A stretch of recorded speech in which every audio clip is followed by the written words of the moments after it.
Que prépare Abdelmajid Tebboune en ce qui concerne la gestion du cash en Algérie? L'objectif de Tebboune est de assécher le marché informel du cash. Il veut récupérer tout le cash qui circule hors cadre bancaire. C'est l'équivalent de plus de 71 milliards de dollars. Tout cet argent échappe au contrôle de l'État algérien, échappe au fisc algérien. C'est énorme, 9700 milliards de dinars. En Algérie, il y a un souci. C'est que les Algériens et les Algériens sont habitués au cash et qu'ils ne croient pas au système bancaire. Au lieu de réformer le système bancaire, au lieu de réconcilier les Algériens et les Algériens avec le système bancaire, que fait Tebboune? Tebboune est en train de travailler sur un scénario qui consiste à demander ou à instruire la Banque d'Algérie l'idée est de changer les billets de banque. Que la Banque d'Algérie va mettre fin, par exemple, le billet de 1000 dinars, il sera supprimé. Les commerçants et les opérateurs économiques n'auront plus le droit d'utiliser les anciens billets. La Banque d'Algérie va fabriquer des nouveaux billets de 1000 dinars, des nouveaux billets de 500 dinars, etc. Tous les anciens billets devront être changés et remplacés. Les Algériens et les Algériens qui détiennent le cash, notamment les opérateurs de l'informel, les gros propriétaires, les détenteurs de grosses sommes de cash, seront obligés d'aller échanger leurs billets au niveau des banques. Une fois que cet argent est déposé dans les banques, ils ne pourront plus le retirer, ils ne seront plus maîtres de cet argent, éventuellement prendre une petite partie en cash et le reste, ça sera gardé dans des comptes bancaires. Et avec cette tactique, Abdelmajid Tebboune espère récupérer les milliards et les milliards qui circulent. Première conséquence très grave qui va arriver, les détenteurs du cash vont acheter les devises. La valeur du dinar, elle va tomber. Nous allons vous parler aujourd'hui d'une révélation importante que nous allons partager avec vous concernant un projet très ambitieux, mais qui, de mon point de vue, très dangereux, et je vais l'expliquer avec des faits à l'appui, que prépare Abdelmajid Tebboune en ce qui concerne la gestion du cash en Algérie. Après avoir fait marche arrière, concernant dès le début du mois de janvier 2026, concernant l'interdiction d'alimenter les comptes commerciaux en cash, c'est-à-dire l'interdiction aux commerçants algériens et aux opérateurs économiques algériens d'injecter du cash dans leur compte bancaire et donc de vendre des prestations et des biens et des services en cash pour pouvoir encaisser du cash et ensuite remettre ce cash ou l'intégrer ou le reverser dans leur compte bancaire. Après avoir fait marche arrière, parce que Abdelmajid Tebboune a compris qu'il allait paralyser entièrement l'Algérie et qu'il allait causer une grosse crise économique. Une autre idée a été proposée à Abdelmajid Tebboune, l'idée d'un autre scénario est en cours de préparation au palais présidentiel pour gérer la question du cash. L'objectif de Tebboune est de assécher le marché informel du cash. Il veut récupérer tout le cash qui circule hors cadre bancaire. On estime, selon les statistiques, à la fin de l'année 2025, qu'il y a plus de 9060 et quelques milliards de dinars qui circulent hors circuit bancaire. C'est-à-dire c'est de l'argent, c'est des billets, c'est du liquide, c'est des pièces de monnaie et des billets qui n'ont jamais été, qui ne passent pas par la banque, qui ne passent pas par la banque, qui sont pas traçables, qui sont utilisés uniquement de main à main ou sous le manteau, de façon informelle. C'est l'équivalent de plus de 71 milliards de dollars. 71 milliards de dollars. Effectivement, c'est important, c'est énorme et tout cet argent échappe au contrôle de l'État algérien. Donc échappe au contrôle de l'État algérien, échappe au fisc algérien. C'est énorme, 9700 milliards de dinars, 9600 milliards de dinars, c'est l'équivalent de 71 à 73 milliards de dollars. Donc l'ambition de Tebboune, elle est légitime. Tout État à travers le monde essaie d'imposer le contrôle de l'argent qui circule dans le pays. D'abord, c'est important pour les recettes fiscales. Plus il y a des impôts, plus l'argent est contrôlé et prélevé et identifié et plus l'argent est distribué par le secteur bancaire, plus le pays, l'État ou les recettes fiscales de l'État peuvent augmenter puisque le fisc peut faire des prélèvements, impose des taxes, impose des impôts et donc les recettes fiscales augmentent, les réserves les caisses de l'État se remplissent et l'État peut, avec cet argent, construire des routes, des infrastructures publiques, construire des ponts, construire des aéroports, des hôpitaux, des écoles. Donc c'est pour le bien public, c'est pour le bien général. Sauf que en Algérie, il y a un souci. C'est que les Algériens et les Algériens sont habitués au cash et qu'ils ne croient pas au système bancaire. Et au lieu de réformer le système bancaire, au lieu de réconcilier les Algériens et les Algériens avec le système bancaire, au lieu d'aller vers une bancarisation de l'économie, que fait Tebboune? Tebboune est en train de travailler sur un scénario qui consiste à demander ou à instruire la Banque d'Algérie de changer les billets d'avion, les billets de banque, pas les billets d'avion. C'est un lapsus révélateur. J'ai envie de voyager apparemment. Les billets de banque. La Banque d'Algérie sera instruite prochainement. Excusez-moi, on va juste mettre un peu de lumière, j'ai oublié de l'allumer. J'espère que vous me voyez maintenant mieux, parce que le sujet est important, c'est important pour moi que vous puissiez bien m'apercevoir. Alors, l'idée est de changer les billets de banque. Changer les billets de banque. C'est-à-dire que la Banque d'Algérie va mettre fin, par exemple, le billet de 1000 dinars, il sera supprimé. Donc, la Banque d'Algérie va donner instruction aux banques, les billets de banque, où les commerçants et les opérateurs économiques n'auront plus le droit d'utiliser les anciens billets. La Banque d'Algérie va fabriquer des nouveaux billets de 1000 dinars, des nouveaux billets de 500 dinars, etc. Donc, tous les anciens billets devront être changés et remplacés. Ça signifie que les Algériens et les Algériens qui détiennent le cash, notamment les opérateurs de l'informel, notamment les millionnaires et les riches ou les milliardaires ou les gros propriétaires, les détenteurs de grosses sommes de cash, seront obligés d'aller échanger leurs billets au niveau des banques. Donc, ils vont être obligés de déposer leur argent dans les banques. Une fois que cet argent est déposé dans les banques, ils ne pourront plus le retirer, ils ne seront plus maîtres de cet argent puisque la banque, elle sera instruite de ne leur donner qu'une partie, de ne plus leur donner toute leur partie, tout l'argent du cash qu'ils avaient déposé, puisqu'il y a des nouveaux billets, ils devraient donc garder leur argent au niveau de la banque, peut-être éventuellement prendre une petite partie en cash et le reste, ça sera gardé dans les comptes bancaires et l'argent qui est bloqué ou pas, c'est pas un blocage, c'est pas gelé, l'argent qui est placé dans des comptes bancaires devient enfin de l'argent qui est traçable, qui est identifiable, qui est taxable et qui est imposable. Et avec cette tactique, Abdelmajid Tebboune espère récupérer les milliards et les milliards qui circulent, une bonne partie ou une grosse partie de l'équivalent de plus de 72 à 73 milliards de dollars qui circulent hors circuit bancaire. Il faut savoir qu'en Algérie, l'argent qui circule hors circuit bancaire est supérieur à l'argent qui circule dans le circuit bancaire. Et ça, on nous fera une autre émission plus tard pour faire des comparaisons et chiffrer pour que vous puissiez bien comprendre le problème. Donc, on change les billets de banque, notamment les billets de 1000 dinars, peut-être les billets de 2000, mais pas sûr parce que les billets de 2000 dinars sont récents, les billets de 1000 dinars, les billets de 500 dinars, un certain nombre de billets de banque seront changés, seront supprimés et remplacés par de nouveaux billets. Les anciens billets ne seront plus opérationnels, ne seront pas reconnus. Donc, les détenteurs de cash devront venir se rallier, devront affluer vers les banques pour échanger leurs anciens billets avec de nouveaux billets. Sauf que, une fois que tu déposes ton argent, ton cash au niveau de la banque, cet argent sera bloqué. La banque va te demander d'ouvrir un compte bancaire, de t'identifier et de déposer des documents pour prouver la provenance et l'appartenance de cet argent. Et cet argent sera obligé, il ne sera utilisable que dans le cadre du circuit bancaire. C'est-à-dire, il faut avoir un compte bancaire, une carte CIB, ou là, un chéquier, etc. On va obliger les gens de remettre leur cash et de ne plus le récupérer par la suite. C'est une sorte de braquage légal. C'est une sorte de braquage légal. L'idée est très ambitieuse, elle est intelligente. On change pas de monnaie, parce que l'Algérie n'a pas, et je l'ai déjà expliqué dans plusieurs émissions, l'Algérie n'a pas les capacités macroéconomiques pour changer la monnaie, parce qu'un changement de monnaie exige des remises en cause du fonctionnement de l'économie nationale, ils exigent des réformes économiques et bancaires très profondes, une certaine capacité opérationnelle que l'Algérie ne dispose pas.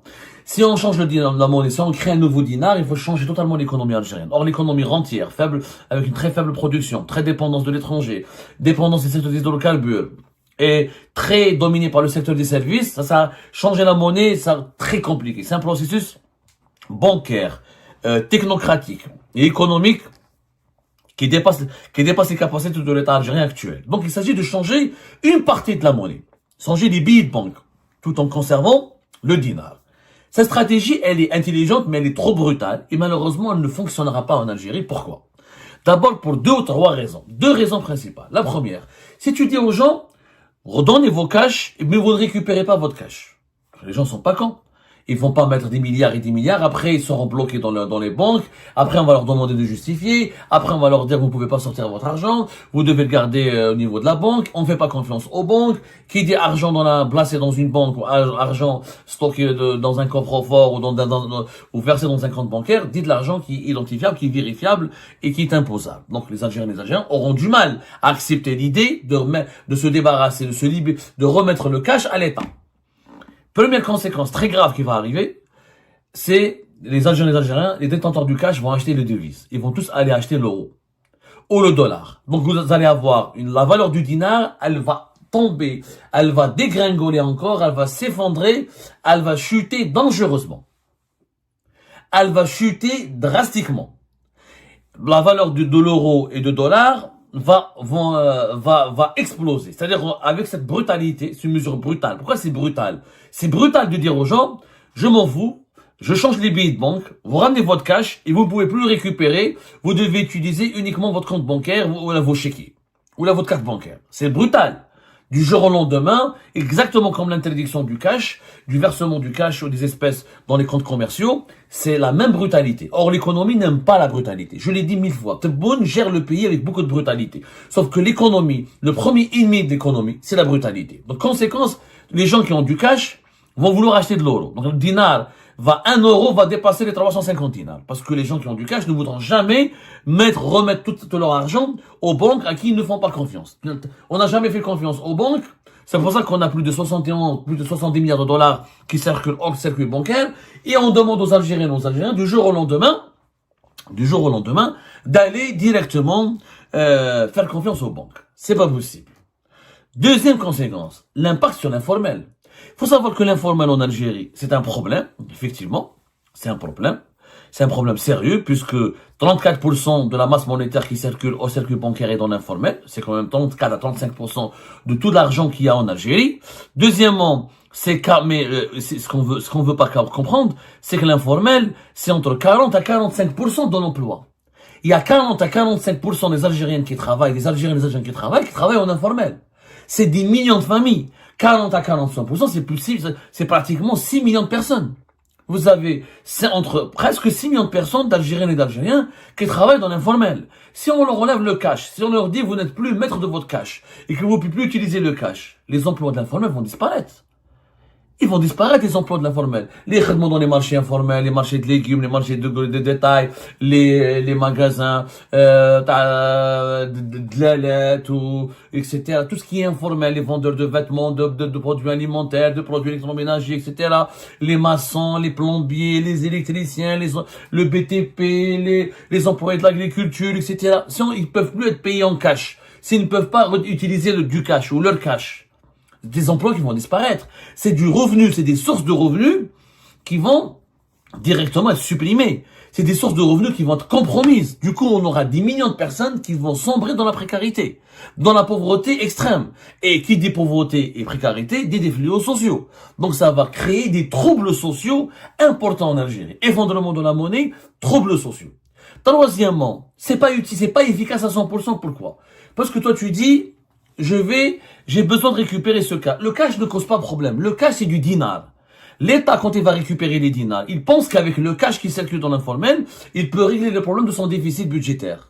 C'est en partie vrai, c'est en partie faux. Pourquoi? Parce que dans le déficit de l'État algérien, il y a aussi le déficit du compte courant, c'est-à-dire en devises. L'État algérien dépense en dinars, mais il dépense en devises. Si tu récupères tous les dinars qui circulent hors banque, et tu les récupères et tu les mets dans le circuit bancaire, ça ne va pas t'aider à financer tes importations. Les importations, aujourd'hui, depuis le début de l'année 2025, on importe beaucoup plus de biens et de services que ce qu'on exporte. Il y a un déficit de l'équivalent de 10 milliards de dollars. C'est ce qui va épuiser nos réserves de change. Donc, pour financer mes importations, le dinar ne m'aide pas. Même si j'y récupère 10 000 milliards de dinars. Dinar, c'est pas une monnaie convertible. Je peux pas acheter du blé, je peux pas acheter des armes, je peux pas acheter des voitures, je peux pas acheter des équipements industriels, je peux pas acheter des vêtements, je peux pas acheter des outils de production. Je ne peux rien acheter avec les dinars sur le marché mondial. Donc ça ne réglera pas le problème de l'économie algérienne qui est la pénurie de devises parce que nous avons une monnaie faible et parce que nous avons une économie faible, parce que nous avons une croissance économique faible, parce qu'on n'attire pas les investisseurs étrangers. On va donc on va affaiblir davantage le dinar et on risque de basculer dans la précarité des millions de personnes qui vivent dans l'informel. La brutalité n'est pas l'ami de l'économie. Si on veut récupérer le cash, il y a d'autres manières progressives. La meilleure manière pour l'Algérie pour récupérer le cash, c'est d'augmenter la bancarisation. Ce qu'on appelle le taux d'inclusion financière. C'est-à-dire, c'est de pousser gentiment, intelligemment et de façon diplomatique les Algériens et les Algériens à utiliser les banques. Par exemple, on dit, on ne peut plus rien payer en Algérie au-delà de 50 000 dinars. Faut 5 ملايين ما تخلصش بالكاش. Faut 20 000 dinars. Tu peux faire même un ambitieux. 20 000 dinars, au-delà de 20 000 dinars, tu peux plus payer en cash. Donc, tu pousses les Algériens et les Algériens à aller dans les banques à ouvrir des comptes bancaires. Mais avant de faire des interdictions, il faut rendre le secteur bancaire intelligent et attirant. Nous avons des banques qui sont des catastrophes. Les 5 ou 6, les 7 banques étatiques, la BNA, la BEL, la BNA, la BEA, la BDL, la BADR, la CNEP Bank, la Nouvelle Banque de l'Habitat, le CPA. C'est des banques qui sont mal gérées. En Algérie, pour réconcilier les gens avec pour les libérer de l'emprise de l'informel et pour les pousser à injecter leur cash dans les banques, il faut créer des banques. Des nouvelles banques privées, ramener nous avons que 20 établissements financiers en Algérie, c'est très peu dans un pays de 50 millions d'habitants. Il faut créer des banques, et surtout les banques, laisser les banques proposer des produits financiers. Ramène-moi ton argent, je t'offre un taux d'intérêt, ramène-moi ton argent, je développe les finances islamiques, dans un projet, je te ramène des intérêts indirects, je te ramène des bénéfices, développer le paiement en ligne, développer le paiement en Algérie, c'est simple, on veut éliminer le cash, dès le paiement mobile, laisse les Algériens et Algériens payer avec leur téléphone. Les Algériens et les Algériens, ils adorent c'est des grands usagers de téléphone mobile. C'est des grands consommateurs de portables, de téléphone portable. Laisse-les, dis-leur qu'avec votre téléphone, faisons comme les pays de l'Afrique de l'Ouest, par exemple, ou les pays de l'Afrique de l'Ouest comme le Kenya, ou la Côte d'Ivoire, ou les pays de la Côte d'Ivoire, par exemple, on peut tout payer avec son téléphone, avec son crédit téléphonique. Je peux payer mes légumes, je peux payer mes factures, je peux payer ma facture d'électricité, je peux payer le taxi. Vous allez voir que grâce au paiement mobile, on va réduire énormément l'utilisation du cash et on va ramener du cash dans les banques. Développer le paiement en ligne, numériser l'économie algérienne et bancariser, créer des nouvelles banques attirantes qui offrent des produits financiers intéressants, qui offrent des crédits. Quand la banque te dit, mets chez moi 1 milliard, je te prête 2 milliards, les gens vont ramener leur cash. Et la meilleure solution, c'est l'amnistie fiscale. Tu crées un système bancaire fort, tu transformes Algérie Post en une véritable banque. Algérie Post avec plus de 4000 bureaux, si elle devient une banque au sens propre du terme, avec des services financiers, avec du bon management, etc. Elle va pouvoir proposer des produits financiers intéressants. Et on va augmenter le taux d'inclusion financière au-delà de 50%. On transforme les bureaux de poste en une véritable agence bancaire. Le projet d'une banque postale au lieu d'Algérie Post, il est dans les cartons au niveau de l'État algérien depuis plus de 10 ans. Plus de 15 ans, depuis l'époque de Bouteflika.